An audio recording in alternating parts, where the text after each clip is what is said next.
فرمایا کہ وَلَوْ أَنَّهُمْ صَبَرُوا، اور اگر وہ صبر کرتے، جو آپ کو پکار رہے ہیں، نام لے لے کر پکار رہے ہیں، اگر وہ صبر کرتے حَتَّى تَخْرُجَ إِلَيْهِمْ، یہاں تک کہ آپ نکلتے ان کی طرف، لَكَانَ خَيْرٌ لَهُمْ، کہ ان کے لیے بہتر ہوتا. واللہ غفور رحیم، اور اللہ بخشنے والا رحم کرنے والا ہے.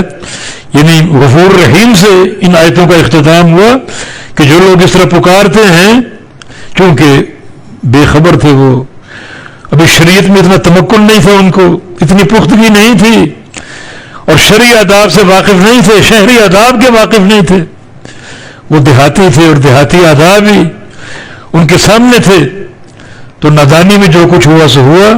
واللہ غفور رحیم، اور اللہ تعالیٰ خوب بخشنے والا اور خوب رحم کرنے والا ہے. اگر یہ لوگ ہم نے حکم بتا دیا، اب آئندہ اگر اس سے گریز کریں گے، نبی کو پکاریں گے نہیں، کوئی بات ہوگی تو صبر کریں گے، نبی کے نکلنے کا انتظار کریں گے، تو اللہ تعالیٰ خوب بخشنے والا اور خوب رحم کرنے والا ہے.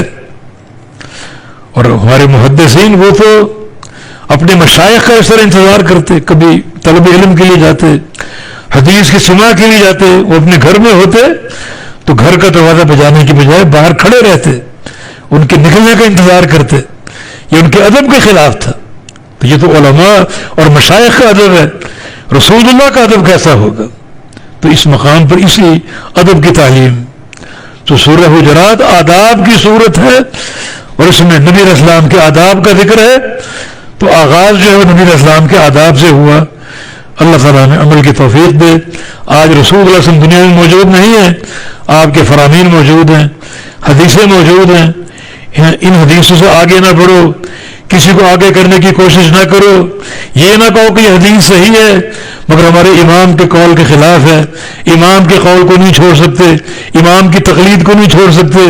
میرے بھائیو، بڑی ایک زیادتی اور بڑے ظلم کی بات ہوگی.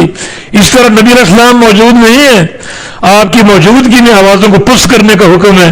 اب آپ کی حدیثیں تو موجود ہیں، مجالس حدیث تو موجود ہیں، اس میں پست آواز سے بات کی جائے، دھیمی آواز سے بات کی جائے. وہ اللہ کے نبی کی ذات کا احترام ہے، اور یہ اللہ کے نبی کی بات کا احترام. نبی کو پکارا نہ جائے ان کا نام لے کر. بہت سے بدبخت لوگ آج اللہ کے نبی کا نام لے کر پکارتے ہیں اور سمجھتے ہیں یا محمد کہتے ہیں. اس سے روکا، حالانکہ خود اللہ آپ کا نام لے کر نہیں پکارتا، آپ کو آپ کے القاب سے پکارتا ہے. اسی طرح رسول اللہ صلی اللہ علیہ وسلم کا نام لے کر پکارنا، چیخنا جائز نہیں.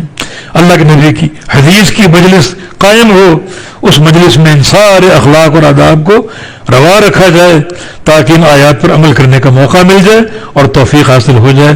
اللہ پاک توفیق عطا فرمائے. اقول قولی ھذا واستغفر اللہ لی ولکم وآخر دعوانا ان الحمد للہ رب العالمین.